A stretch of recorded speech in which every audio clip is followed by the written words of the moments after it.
Welcome, Leo, to your in-depth weekly forecast for week commencing the 27th of May for the Ascendant, the Sun or the Moon.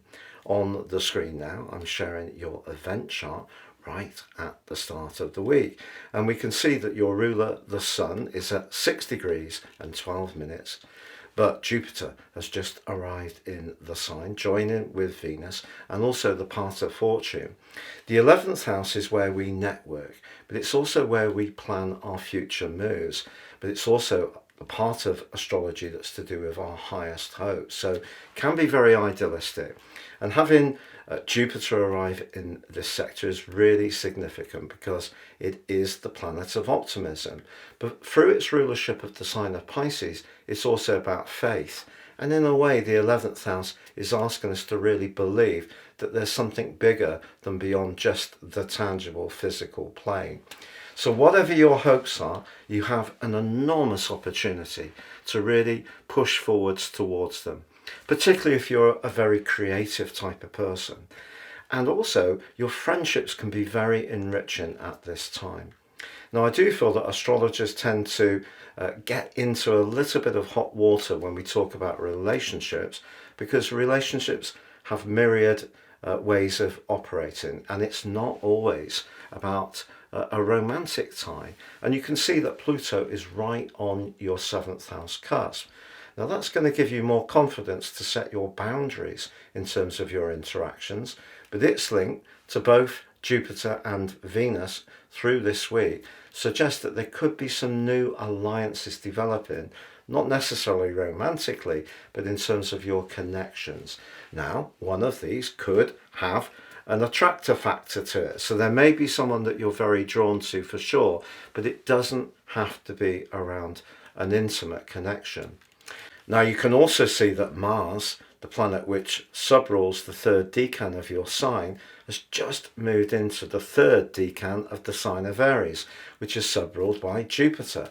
The combination of all of this is that your self-assurance about opening things up, being more experimental, is going to be really strong. But if you feel that you lack some knowledge or some skills or perhaps a particular qualification, don't focus on that too much, particularly at the heart of this week as Mars applies to Chiron. Don't underestimate how your life experience and your instinctive energies can be so valuable when you interact with people. But as this week goes on, from Thursday, there is a quarter moon. Now, the moon is in the sign of Pisces. Pisces energy for you is your shared resources. It's also where you're most emotionally invested.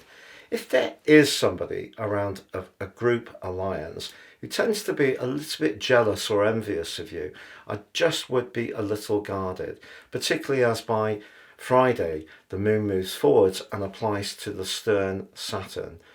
You could feel that something could really cool off if you sense that someone is almost having to control your every move. This is a time when you need to collaborate with people, and it needs to be based on consent, not because we don't want to let someone down or feel we need to do the right thing.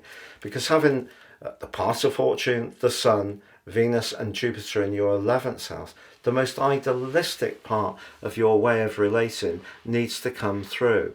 But there is a glorious link between Mercury and Uranus towards the end of this week, Leo, and this gives you a chance to be more experimental. You've been pushed and prodded by Uranus full time since March 2019 to explore different ways of approaching life and thinking about your worldly interactions and potentially around your work, but perhaps also about your responsibilities.